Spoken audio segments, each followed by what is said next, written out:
অধিকার ও সন্তানদের ভরণ-পোষণের জন্য মামলা করায় স্ত্রীকে নির্যাতন ও তার মায়ের উপর অ্যাসিড হামলা চালিয়েছে স্বামী। কুমিল্লার মুরাদনগর উপজেলায় এমন ঘটনা ঘটেছে বলে অভিযোগ উঠেছে। শুধু তাই নয়, প্রতিনিয়ত হুমকি দেয়া হচ্ছে ওই নারীকে। সাজ্জাদ হোসেন শিমুলের তথ্যছবিতে আরও জানাচ্ছেন সঞ্জিদা হক। মুরাদনগর উপজেলার ধামঘর গ্রামের মৃত রমিজউদ্দিনের মেয়ে সালমা আক্তার ২০০৮ সালে পারিবারিকভাবে বিয়ে হয় দেবিদার উপজেলার মির্জানগর গ্রামের আব্দুল কুদ্দুসের ছেলে জসিমউদ্দিনের সাথে। এরপর বাবার বাড়ি থেকে টাকা এনে স্বামীকে বিদেশ পাঠান তিনি। সেখান থেকে ফিরেই পরকীয়ায় জড়িয়ে পড়েন সালমার স্বামী, করেন দ্বিতীয় বিয়ে। সালমার উপর চলে অমানবিক নির্যাতন। বাধ্য হয়ে আদালতের শরণাপন্ন হন এই নারী।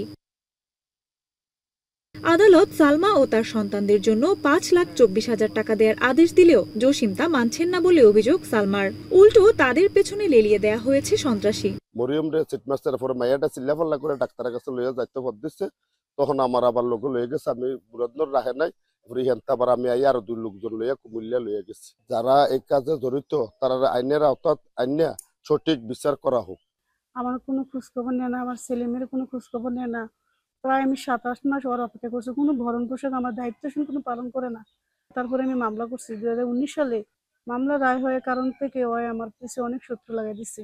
কাজল নামে এক আমাদের গ্রামের আর খলিল নামে এক ছেলে আমাদের প্রতিবেশী, তাদেরকে দিয়ে ওই টাকা পয়সা দিয়ে ভাড়া রেখে আমার জীবনটা শেষ করে দেওয়ার চেষ্টা করতেছে। ২০২৪ সালে আগস্টের ৩০ তারিখে আমার মার গায়ে এসিড ঢালি সন্ধ্যাবেলা। আমার হাজবেন্ড, আমার ননদ আকলিমা, আমার দেবর মাইনুদ্দিন, আমার শ্বশুর কুদ্দুস মিয়া, তাদেরকে নিয়ে অনেক চেষ্টা করতেছে আমার মাকে দুনিয়াতে বিদায় করে দেওয়ার জন্য।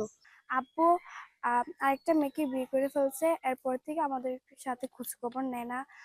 বাবার সাথে কথা বলতে চাইলে তারপর আব্বুর সাথে কথা বলতে পারি না। এই রায়ের পর থেকে আমার মেয়ের উপরে অত্যাচার জুলুম করতে আছে, হুমকি টুমকি দিতে আছে। এই কারণে আমি আমার মায়ের বাপ নাই, কোনো লোক নাই, চাচাদারাও নাই।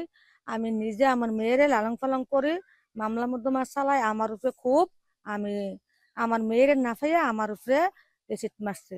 এসিড হামলা ও মামলার বিষয়ে জানতে চাইলে তদন্তকারী কর্মকর্তা জানান, আমরা তদন্ত করতেছি, একটা জটিল জটিল বিষয় তো, ঠিক আছে, আমরা তদন্ত করে দেখে যেটা সঠিক সেটা আমরা দেবো আর কি। এ ঘটনায় যথাযথ তদন্ত ও সুষ্ঠু বিচারের দাবি জানান সালমা। সঞ্জিদা হক, এশিয়ান টেলিভিশন।